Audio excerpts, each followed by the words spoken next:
ওই অংশটুক থেকে যে বিমান যে আইসা ঢুকছে ওইখানে কিছু লোকজন যে বাচ্চা সহকারে দাঁড়ানো ছিল, এগুলো বিমানের প্রাথমিকভাবে মুখের সাথে মাটির সাথে গাইতে গেছে, ছিন্ন বিচ্ছিন্ন হয়ে গেছে। এখানে তো প্রাথমিকভাবে কেউ দেখে নাই। কিছু মহিলাদের গার্জিয়ান যারা আসছে যে অংশ একটু অর্ধেক হয়ে গেছে, এবং কতগুলা মেয়ের সেনাবাহিনীর জামা কাপড় খুলে নিজের জামাটা খুলে ডাকছে যে এটা আমার সবার কথাটা। এই যে লেফটেন্যান্ট কর্নেল যে তাসিন, সে ফিসুন দি হ্যামার দি দেওয়াল ভাঙছে। আমার কথা না, স্টুডেন্টরা কথা সত্য, এই যে স্টুডেন্টরা আছে এবং সমস্ত ছেলেগুলা ফার্স্ট ইয়ারের সেকেন্ড ইয়ারের সমস্ত ছেলেগুলা কাজ করছে। আমি সেনাবাহিনীর সাথে কাজ করছি, একসাথে লোক সরাইয়া পানি আনার ব্যবস্থার উদ্ধার তৎপরতা যেন সহজ হয়, এই কাজগুলা করছি। কিন্তু সেনাবাহিনী 5 থেকে 8 থেকে 10 জন অসুস্থ হয়ে গেছে এই উদ্ধার কাজের জন্য। এরা মানে নিজেদের জীবনটা উৎসর্গ করছে, কিন্তু বিনিময় সচিবালয়ে সেনাবাহিনী মার খাইছে, এখানেও সেনাবাহিনী ধরানো খাইছে। এটা কি উচিত, কাম্য? এখন কিছু হইলে কেন আমরা, এরা আমার সন্তান না?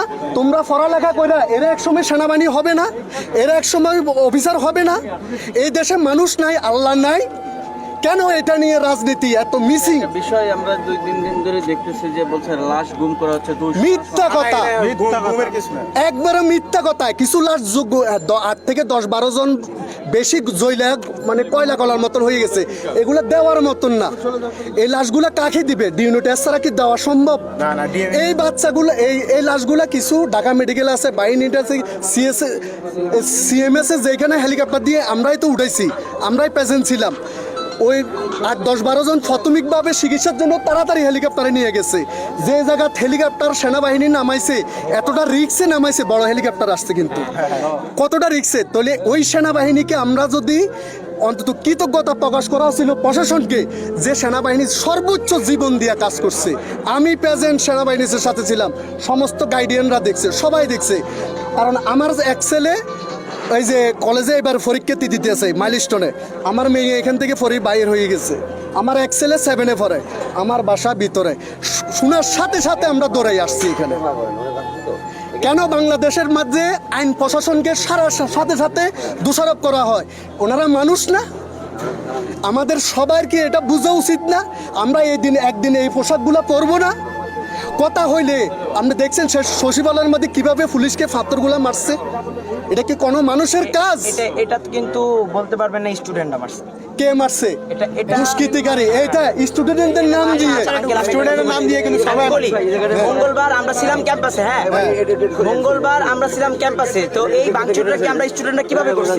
স্টুডেন্টরা এখানে কিছু স্টুডেন্ট ছিল, কিছু রাজনৈতিক বহিরাগত ছিল।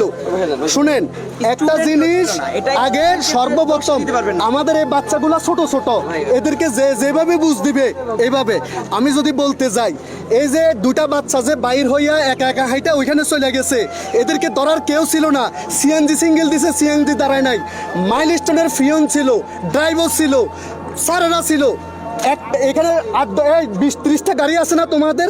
সিঁড়ি আছে কিনা? তাহলে মাইলস্টোনের গাড়িগুলো বাইর করি, ওই বাচ্চাদেরকে নেয় নাই কেন?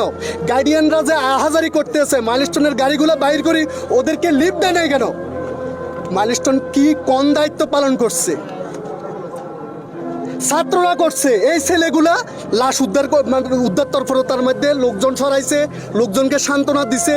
প্রতিটা মুহূর্তে ছাত্ররা 9-10 কোনো টিচার এখানে অবদান রাখে নাই। যে মেরিন মিস মারা গেছে, উনি আগে 7 নম্বর ওই যে লেক ডাইভ রোডে ক্লাস নিত। 2015 সালে আমার ছেলে যেটা এখন পরীক্ষা দিতে আছে ইন্টার, সে তখন 4-এ ছিল। মেরিন মিস আমার ছেলের ফরম টিচার ছিল, ওনার সাথে আমাদের খুব গুড রিলেশন ছিল। আমার বাসা লেক ডাইভ রোডে ছিল। এই কলেজের কারণে 3 বাচ্চার কারণে আমি বাসা শিফট করে নিয়ে আসছি আজকে 8-10 বছর এইখানে।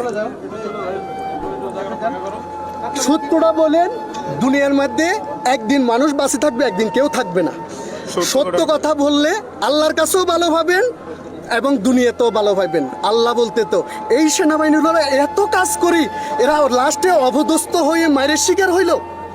এটা কি দুনিয়ায়? কি করে নাই প্রশাসন? সমস্ত বিমান বাহিনী সাড়ে সাজে ছুটে আসছে।